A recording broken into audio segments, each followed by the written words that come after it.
1500 heat was just absolutely stacked. The first semifinal, it had Ingebrigtsen in it. It had Josh Kerr in it. It had Oliver Hoare in it. It had Timothy Cheruiyot in it. It had Samuel Tefera in it. The list went on and on and on and on. And Kerr ends up winning it, but it was very chaotic, very crowded on the home stretch. Oliver Hoare actually went out. The pace was not quick, so we got the 2-time qualifiers, which is funny, right? The faster heat didn't have the 2-time qualifiers. Of course, that's old school 1500 meter running. But you can see on the screen if you're watching along with us, Kerr, Garcia, Ingebrigtsen, Cheruiyot, Fontes got the 5 there. Tefera didn't get through. Oliver Hoare didn't get through, and Jakob Ingebrigtsen stopped after the race and was asked, "Is it going to be hard from is someone going to go from the front?" And he said, "No, I think it's going to be a sprint finish." So then Josh Kerr, who no one in the state of Oregon right now is more confident than Josh Kerr. Forget the track meet, forget Eugene, Oregon. No, maybe even the United States. Nobody is more confident and showing it right now than Josh Kerr, especially considering he's going against 2 all-timers, 2 at minimum all-timers in his event in Ingebrigtsen and Cheruiyot. He said after, "Hey, okay, if you don't take it out, if it's not a sprint, that's good for me. I outkicked you today. I'll do it again." What did you think of that? It was definitely seeing a very dynamic difference. We'll put up the interviews after this podcast. Actually, keep talking. I'll try to see if I can send them. You can try to send the interviews. But basically, Josh Kerr, he's doing these interviews with his sunglasses on. He has that cocky attitude. Maybe you can call it cocky, you can call it confidence. And then Ingebrigtsen now is kind of being a little subtweeting Kerr with like, "Hey, why are you doing it this way?" You got to watch the whole video for me. I don't want my description of it to ruin. Just show the photo on the camera of him with the sunglasses. You might have enough time. Just pause it. Look at this. So this is Josh Kerr doing an interview in shades. Yeah, he's got it up there. You throw that one up. That's there. That's with the shades. Oh, that's yeah. We don't have that right. Colt, if I text it to you, can you play it or no? I want him to hear it. It's a good quote. Hey, Colt, we're gonna try it. I love it. Keep talking. Yeah. So basically, you see a very dramatic difference between the way Kerr reacted to the semifinal and Ingebrigtsen. Ingebrigtsen is kind of being like, all right, kid. He's kind of treating Josh Kerr like the little brother, like that Kerr is like the wild child, even though Kerr is older than Jakob. It's a very interesting dynamic. Jakob clearly is trying to act like the professional in the room, and Kerr is acting like, the little brother with the swagger who just has the utmost confidence, which may translate to winning. Yeah. I made a bet on Oliver Hoare to medal. I lost that because Hoare didn't get through. But I think I might try to make that money up. I lost $100 of that by doubling down on Josh Kerr.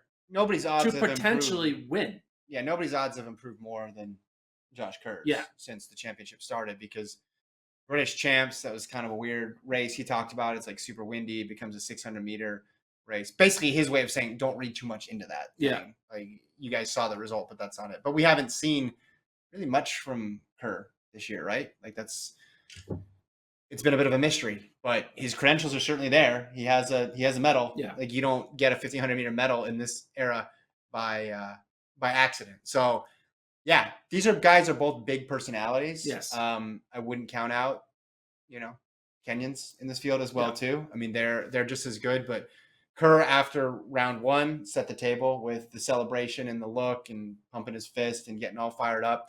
I thought, okay, maybe he'll dial it back a bit round 2. No. Went to another level. Yeah, exactly. Again, I'm still searching for someone who's more confident than Josh Kerr right now. I don't know. I don't know. I don't know who it would be. I have no idea. I mean, you're Mondo. No, I'm talking about outside track, just in general. Just like who's just a confident. Just walks around with confidence. Yeah, just a confident human being. I don't know if there's anybody out there. Just, to pull off the glasses alone, right? With the gold glasses. Yeah, it'll be interesting to see. Colt, we got any of that stuff? Perfect. 30 seconds. Any other surprises in those 1500 heats? Gregor didn't get in, but Josh Thompson got lucky. Happened to be in the fast heat. He was, with 300 meters to go, about 10 to 15 meters back of the 7th place, which was Sam Tanner. And then with 200 meters to go, he closed it about 10 meters. And then eventually he made the pass on that home stretch. And Josh Thompson basically getting lucky and be like, all right, if this is going to be top 7 auto qualify, I'll take that. And he was able to pull it off. And so it's pretty cool to see Josh Thompson being the lone American. Who had Josh Thompson in the beginning of the year as the lone American to make the final? And it was interesting because we said, hey, Jakob said it was going to be slow. And Tom's like, well, that's great for me. Everybody is just super happy that Jakob said that. Kerr also said, hey, he could be playing a little bit of games, just saying he's going to go slow and then he's going to just go full gas. I just love this era of the 1500. We had a lot of years there where everything was tactical. I like that there's a solid chance that we're not going to get a tactical race. The last couple of years have been crazy fast, and how that impacts the field. Because I honestly like it when it's a little bit of both. I like it when it's honest in the beginning. Yeah. Then there's a tactical moment in the middle, and then it gets honest at the end. Yeah. Like I like a sandwich I like a tactical sandwich. Honest, tactical in the middle. Honest, honest is the bread. Tactical is the peanut butter and jelly. Gotcha. So there was this great Curly quote from yesterday. He was asked why he ran 9.7 in the first round, and he said, because everybody had to go to bed that night thinking about the 9.7, and I didn't. I wonder if Kerr's doing something similar in the 1500. Or maybe it's Jakob the one doing something similar in the 1500 by saying it's going to come down to a sprint finish. Yeah. Mind games, man. It's pretty cool. I still think at their best, it's Jakob. Yeah. So I lost $100 on Hoare because I was stupid. I should have made the bet after the semifinals, but I didn't know what I was doing. Yeah. Should I put $200? Yeah. On Josh Kerr? You definitely, when you lose in gambling, bet more to make it up. I think that's how it works. I had a big loss today. I had a chance to win a lot of money, but we'll talk about it. I did a parlay with Grant Holloway, Ryan Krauser, and Sandy Morris, all winning gold. Yeah. Sandy Morris got second. Let's transition. Do we have, do we have the clip? Got the clips. Yeah. All right, so watch this. Listen. Audio? We got audio? Okay, thanks, guys. We can go longer. It's fine. I was just going to ask, do you feel like you made a jump between the British trials, barely making the team, to now? And I think it's important for people to know, if you're not at British trials, you don't know what it's like. Where it's like, we have our heats at 7:30 p.m. We have our final at 3 p.m. and the gustiest of winds. So it's a 600-meter race, and it's very different for being in 328 shape. You need to be in 144 shape, and I wasn't. But look, that was 3 weeks ago. It's difficult to peak for both. This is my main concern. This is what I'm here for. You feel like you're in 328 shape now? No, keep going. Keep going. No, keep going. That was the prologue. The best part's going to come in a second. It's like a minute long. The second 30 is what we want. Sorry. It's okay. It's round okay. 2. No, we appreciate you, Cole. You did a good job. I'd say 27 high. Jakob said he thinks it's going to be a sprint finish. Okay. It's not going to be hard from the front. What do you really? Think? Yeah. I would say that's a bad decision for him if he saw today. I don't know. I think he might be saying that just to say it, but that's not going to make any difference the way that I'm going to prepare.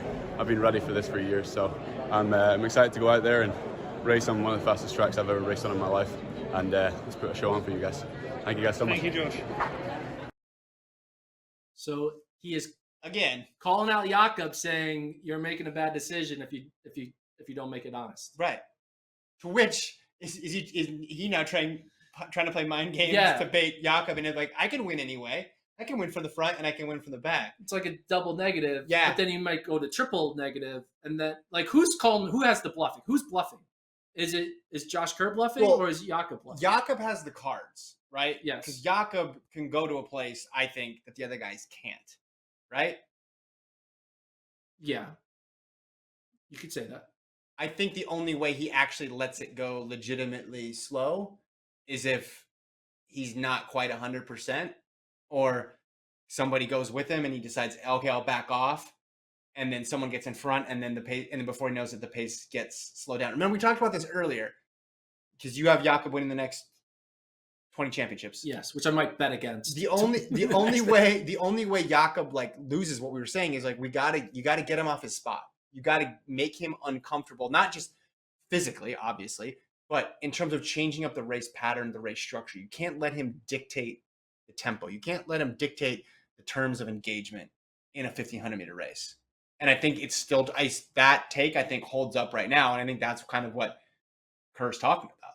So now let's hear what Jakob said. This was before. So has Jakob said this before? Yeah. I mean, it's pretty good. I don't know what happened behind me, but I believe some people used a little bit too much energy in the wrong places. But I guess I'm ready for Tuesday. The first 100, you like to go out in the back just to stay out of trouble? Yeah. But then everybody's rushing to the front. But so I had almost decided to stay at the back because I think I was fortunate with the heat, not running with Stewie because he always runs fast. But so I got up quick enough to slow it down just a little bit. It's good. In Tokyo, you had Timothy lead the whole thing. Do you think you'll do it again? No. Are you going to do it? I think it's going to be a sprint finish. All right. And there it is. So that came before, obviously. Yeah. It's the current review. Him saying, I think it's become a sprint finish. And he also makes references. Some people spend a little bit too much energy in that race. We all know who. What do you spend too much energy in life on? That's a good question. I spend too much energy thinking about what I'm going to do for dinner. Yeah, that's fair. Food in general. Food. I spend way too much energy thinking about food. Yeah. I think.